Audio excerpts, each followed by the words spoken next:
I'd like to thank all of the different organizations that have come here today, to raise awareness about some very serious topics that no one would wish on really their worst enemy. But I'd just like to really touch on a few things first. In 1492, the Nina, the Pinta, and the Santa Maria, they arrived in the Caribbean. We've all done it before. Maybe Christopher Columbus forgot his sat-nav, because he was actually looking for India. But he's ended up in the Caribbean. And from that point up until the 19th century, with the massacre of the Sioux tribe from the Native Americans, some estimates, they give us figures such as 100 million Native Americans dwindling to just 1.8 million due to death by murder or by disease. In 1562, the good ship Jesus arrives in Africa, headed by Sir John Hawkins, and that's the first slave which arrived in Africa. And obviously, millions died and were enslaved after that event. In 1776, George Washington, he leads the revolution against the British, whom were colonizing America at that point. The British, who had an empire so large, it was said that the sun will never ever set on this empire. In 1939, it marks the beginning of the Second World War, in which Adolf Hitler, as we know, he murdered millions of Jews. In 2001, America invades Iraq, and up until today, there's many deaths and serious issues going on in those places. The reason why I'm mentioning all of these points is one word, which is dehumanization. Dehumanization. The fact that you can look down on another human being as being subhuman. That's what links all of these events which I've mentioned just not too long ago. Because the Native Americans were seen as beneath the Europeans who had settled after the time of Christopher Columbus. The black people of Africa were seen as subhuman by all of those who were enslaving them at that time.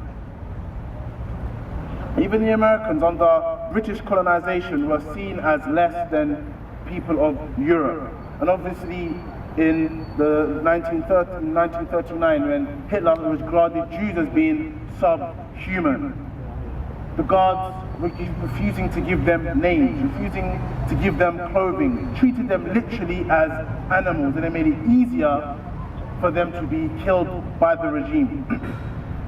And the point I'd like to make is that since 2001, we have more groups of people who are deemed to be subhuman in practice. Because Aafia Siddiqui was just like those people, just like those Jews who were murdered not that long ago. She still has her life, but those people back then, they wasn't given names. They wasn't given any airplay. No pictures were shown. They were just treated in a way that no one knew. In the beginning, Aafia Siddiqui was known as the Grey Lady. We didn't know her name. We didn't know her whereabouts. And not just Aafia Siddiqui, but many other people on this supposed war on terror. So when looking at words such as torture, extremism, terrorism, etc., we don't approach it as human beings. We always apply it to someone. So when we think of the word terrorism, we think of some people who are doing it and some people who are affected by it, or some people who are victims of it. But we never step back and look at the words for themselves. So we need to kind of just switch the situation around. And let's look at what's happened to Aafia Siddiqui.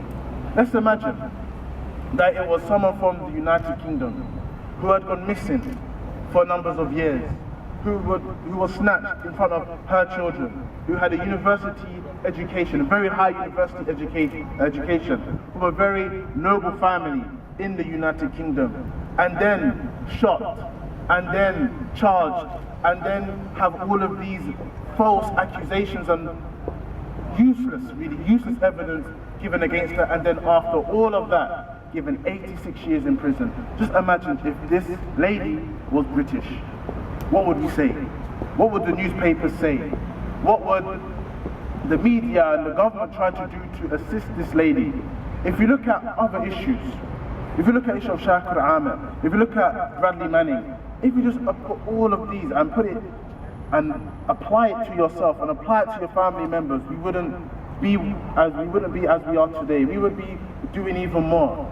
And the point I'm making is that these people who are caught under this net are not really regarded as human beings, and they're treated worse than animals. As a matter of fact, if you have animals in this country, pets are given more rights than the people in prisons around the world today. And that's the reality. Why? Because we see those people who are in prison elsewhere as we don't have as much value and as much importance as we do per se. And another good point to mention, let's just say an American soldier or a UK soldier is killed somewhere. Rightly so, we see pictures of them, we find out about their families, we find out about what their aspirations were, we have a whole kind of picture as to who they were and who they wanted to be and what their life ambitions were. But in other cases, when people are killed in other parts of the world, you don't hear or see anything. It just become numbers. Again, just like those people, just like the Jews in 1939, in the time of Hitler, who refused to see them as being human beings.